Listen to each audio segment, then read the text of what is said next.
Appointment വീണ George ഡൽഹിയിൽ മാധ്യമങ്ങളോട് അപ്പോൾ അതിനുശേഷം 25-നാണെന്ന് തോന്നുന്നു 6-7 ദിവസം കഴിഞ്ഞിട്ട് എനിക്കൊരു ഓഫീസിലൊരു മെയിൽ കിട്ടിയിരുന്നു. അതിൽ അന്ന് അദ്ദേഹത്തിന് കാണാൻ കഴിഞ്ഞില്ല. അതുകൊണ്ട് ഇനി കാണാൻ നമുക്ക് സൗകര്യമുള്ള ദിവസങ്ങൾ ഏതൊക്കെയാണെന്ന് ചോദിച്ചു. അപ്പോൾ കേന്ദ്ര ആരോഗ്യ മന്ത്രിയുടെ ഓഫീസുമായിട്ട് കൂടി എൻ്റെ ഓഫീസ് ആശയവിനിമയം നടത്തി. അദ്ദേഹത്തിന്റെ കൂടി സൗകര്യമുള്ള 3 ദിവസങ്ങൾ അറിയിച്ചിരുന്നു.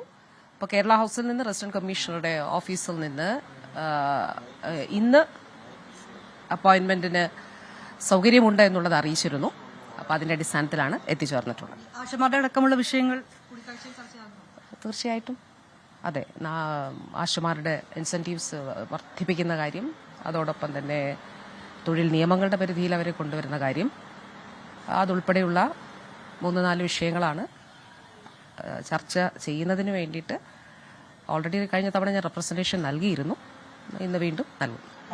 അടക്കമുള്ള വിഷയങ്ങൾ സർക്കാരിന്റെ വാദങ്ങൾ എന്തായിരിക്കും? ആശാമാരുടെ പ്രശ്നത്തിൽ സംസ്ഥാന സർക്കാർ കേന്ദ്ര സർക്കാരിന് മുൻപിലേക്കുന്ന അതെല്ലാം ഞാൻ നേരത്തെ വളരെ വ്യക്തമായി പറഞ്ഞിട്ടുണ്ടല്ലോ.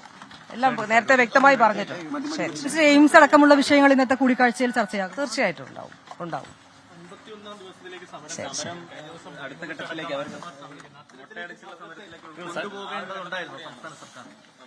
അല്ല, ഞാൻ ഈ കൂടിക്കാഴ്ചയുടെ സാഹചര്യം ഞാൻ പറഞ്ഞല്ലോ. നിരാഹാര സമരം തുടങ്ങുന്നതിന് മുൻപ് ഞാൻ അവരുമായിട്ട് ചർച്ച നടത്തി. 19-ാം തീയതി തന്നെയാണ് ഞാൻ മെയിൽ അയച്ചിരുന്നത്. 20-ാം തീയതി പാർലമെന്റ് നടക്കുന്ന സമയം കൂടി ആയതുകൊണ്ട് 20-ാം തീയതിയിലേക്കാണ് ഞാൻ അപ്പോയിന്റ്മെന്റ് തേടിയിരുന്നത്. അന്ന് നിർഭാഗ്യവശാൽ കിട്ടിയില്ല. അപ്പോൾ ബഹുമാനപ്പെട്ട മിനിസ്റ്ററുടെ ഓഫീസിൽ നിന്ന് 25-നാണ് എന്ന് തോന്നുന്നു എൻ്റെ ഓഫീസിലേക്ക് ഒരു മെയിൽ വന്നു. അതിൽ 20-ാം തീയതി കാണാൻ കഴിഞ്ഞില്ല.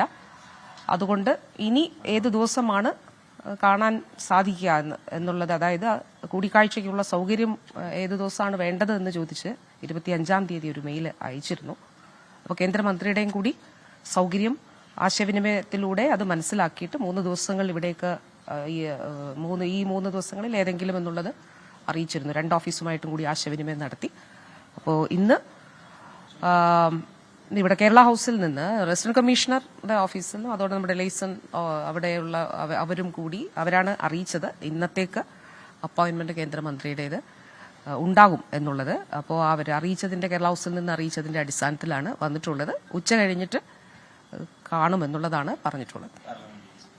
അതെ, ബാക്കി ഡീറ്റെയിൽസ് അറിയിക്കും. ഇന്ന് ഉച്ചകഴിഞ്ഞ് കേന്ദ്ര ആരോഗ്യമന്ത്രി JP നഡ്ഡയുമായി കൂടിക്കാഴ്ച നടത്തുമെന്ന് ഡൽഹിയിലെത്തിയ ആരോഗ്യമന്ത്രി വീണ ജോർജ് സ്ഥിരീകരിക്കുകയാണ് ഒരിക്കൽ കൂടി.